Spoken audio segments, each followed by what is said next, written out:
What is going on, everybody? Check this truck out. I know you guys probably don't recognize it right off the rip, but this is the infamous S&S Diesel Motorsport F350, F250, I just screwed that up, that had the original DPK, the DCR. If you guys remember, this is the truck that they blew the CP4 pump up and continue to drive it with the disaster prevention kit on it. Finally, I've gotten to meet someone in person from S&S. They're here today at the shop. We're gonna do a little demo for you, talking about how junky that CP4 is and how much of a benefit having that DCR in your Ford Super Duty is. All right, guys, let's go for a talk.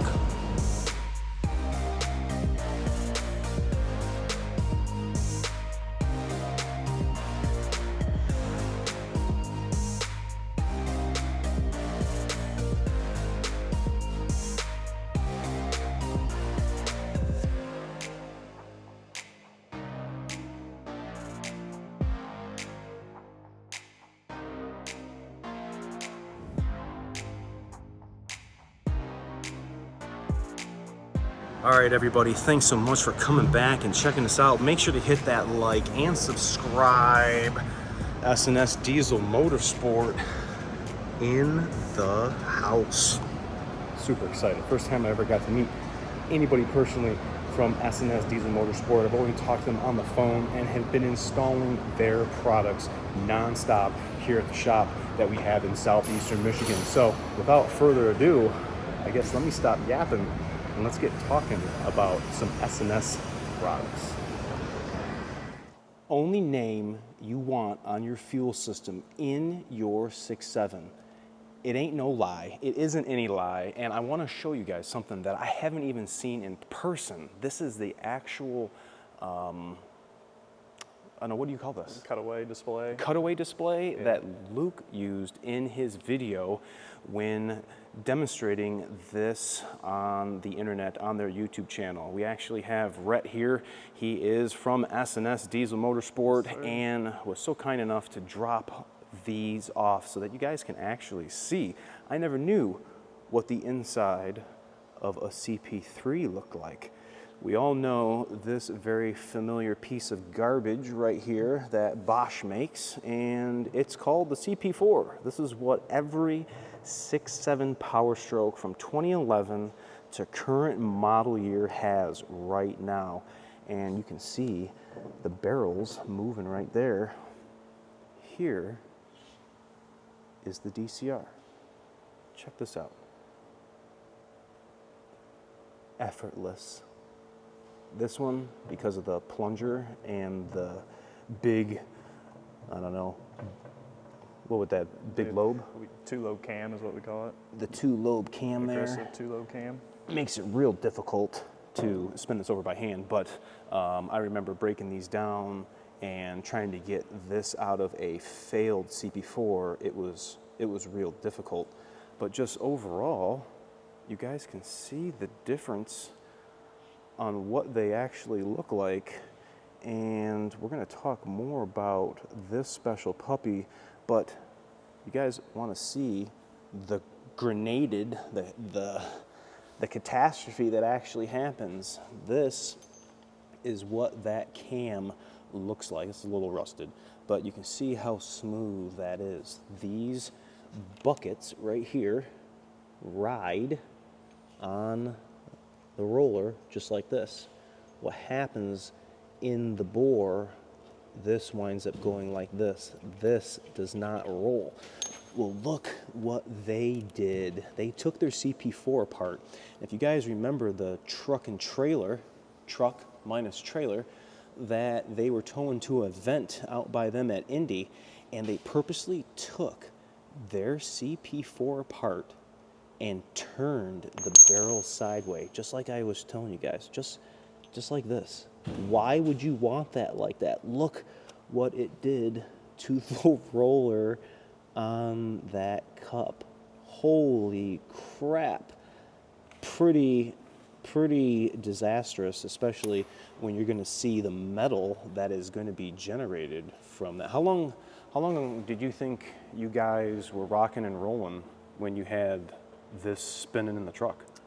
Oh, it was about 180 miles round trip. So we got to the event Friday. That's unheard of. And then drove the truck back home minus the trailer on that Sunday. So it was a wild ride, that's for sure. What do you think is the biggest difference for somebody who doesn't know the difference between A, B, and C? They just know that these are fuel pumps. Not talking about this so much because this is for a different brand. This being just for the Power Stroke. When you go to explain the difference between the DCR, between the CP4, what is one of the major differences that is different between these two? Yeah, the main difference all comes down to the rotating assembly within the pump. As Aaron kind of explained, you can see that aggressive two-lobe cam with the rollers on the end of those buckets. That's all well and dandy as long as they're working as they should. But what can happen is that roller can seize, or that bucket, it can rotate sideways, causing massive amounts of metal debris. And then that's where your $15,000, your $16,000 in repairs come in. When it comes to the DCR, you can see that it's a much more robust design.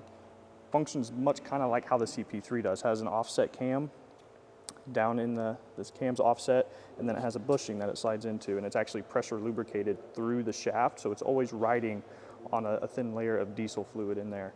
And then there are two pistons on either side of that bushing. I'll be that damned. as it goes around and around, that's what's pumping your high pressure fuel, and they're holding in place by this little yoke ring here. So it's a much more robust design. You don't have buckets that are going to rotate or rollers that can seize. You know, it's a much more robust pump. Really the end-all be-all solution for all the 6-7 guys out there that are, you know, wanting that peace of mind of a pump that's not going to fail them, leave them stranded on the side of the road. Now, one of the biggest things that I recognize and notice when I'm doing replacements from the CP4 to the DCR, when we replace, you guys will second this too, when we do CP4 replacements, being at the institution we were at for 20 plus years, all we could replace was the CP4, putting another CP4 in it.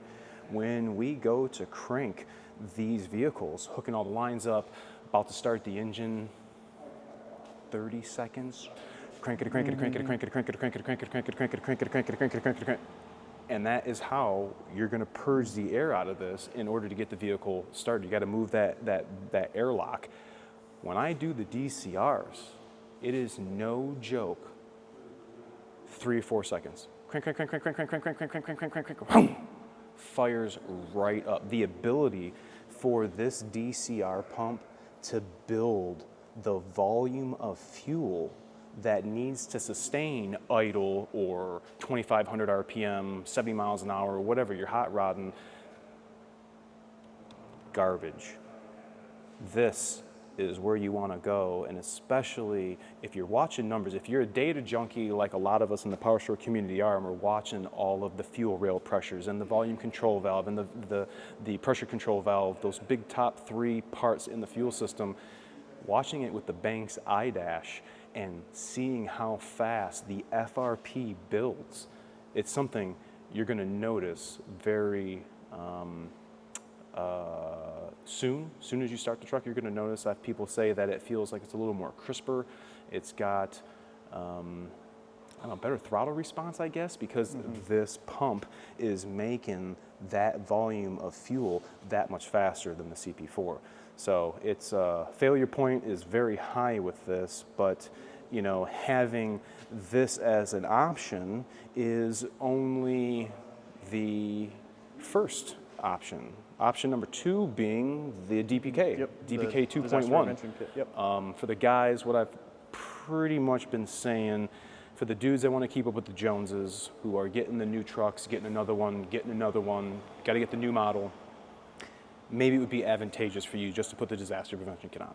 So if you know you're going to have a problem, or you're not up on fuel filters, or you just want to have that peace of mind for the dealer not to be sticking you with a $15,000 repair bill, maybe the DPK is your route. A little less expensive, a little less labor involved, but if you're going to be keeping your truck like most of us do, then taking this out and not having to deal with any of this malarkey is your way to go. It's something that we've been putting a lot in.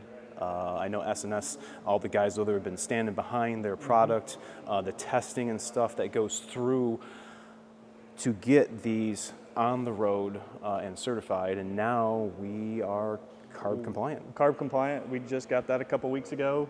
It's freaking so awesome. Yeah, Huge. that's a big deal, all 50 states. That's huge. So you're good to go on that end. And we actually just celebrated the 1 year of the DCR being out. Woo-hoo! So, you know, that's a big deal. A couple weeks ago, just celebrated that. That's awesome. But it's been a great product. We've had a lot of great reviews from customers, dealers alike. So, you know, we don't have enough good things to say about it, you know. Do we know, not putting you on the spot, do we know approximately how many of these are on the road right now? Do we have a guesstimation? I think we've sold roughly, it's like 12,000 of them in sales. So that's what we've sold. That's awesome. All of those being on the road, not sure, but that's how many we sold. That's Yep. a good chunk of numbers, and a lot of those, I will say I had a hand in replacing those. There's a very large network of dealers and repair facilities that S&S has been working with, and a lot of the customers and dealers have been advocates for the customers wanting to get this pump installed by somebody reputable, somebody who knows what they're doing, and it's basically sky's the limit.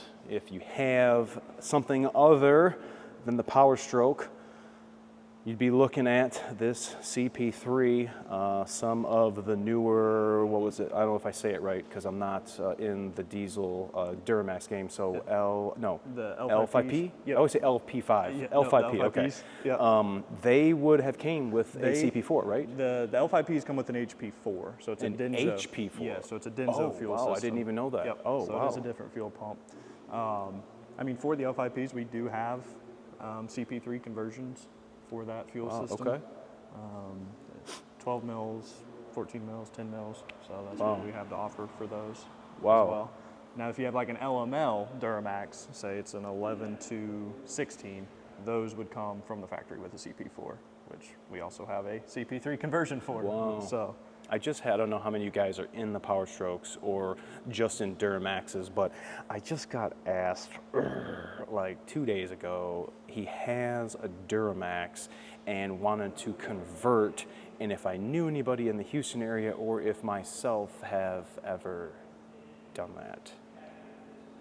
I don't know if I want to go over to the dark side. I mean, the first one that I did on my own vehicle took me about 8 hours to do, and that was a nail biter because you're working on your own truck, Right. you're filming it, you're trying to, show everybody what to do, and it's on my truck, so it was just a little nerve-wracking, but got it done and have since became way more efficient in doing that. A couple of tips and tricks. A big shout out to Thoroughbred Diesel, who did they come up with an easier way to time that, or so is that? they do have a great video on their YouTube channel that shows you how you can time that video. It's a real Super quick easy. video. I mean, you just set it down on the table and you rotate the shaft to, I believe, the 6 o'clock position, and you're good to go. Yeah. So check that video out because it highlights it really well. Super easy. It's like when people think timing, oh my gosh, timing chains, oh, what am I going to do? Like, this isn't going to run. No brainer. It was no big deal. Actually, we have the front of the cam right here in the nose. So when you get your S&S pump, this could be anywhere. When you set the pump correctly on the bench, I believe it's the 7 o'clock position. the 7 o'clock Yeah, position, yeah, I can gotcha. check on that. Well, when it gets installed in the truck, it's at the Yeah. 7 o'clock position. Yeah. When you're on the bench, if you put that dot at the 6 o'clock position, when you wind up putting it in the truck, the whole body housing turns, and this is the correct spot that this needs to be in order to. It was something to do with the top dead center of something, and the compression pulses of the engine is why it needed to has be do with, like, timed harmonics. or whatever. Yeah. Okay, So on harmonics. the 11 to 19 models, we tested at a bunch of different timing marks and found that there was really no change. The change was nominal.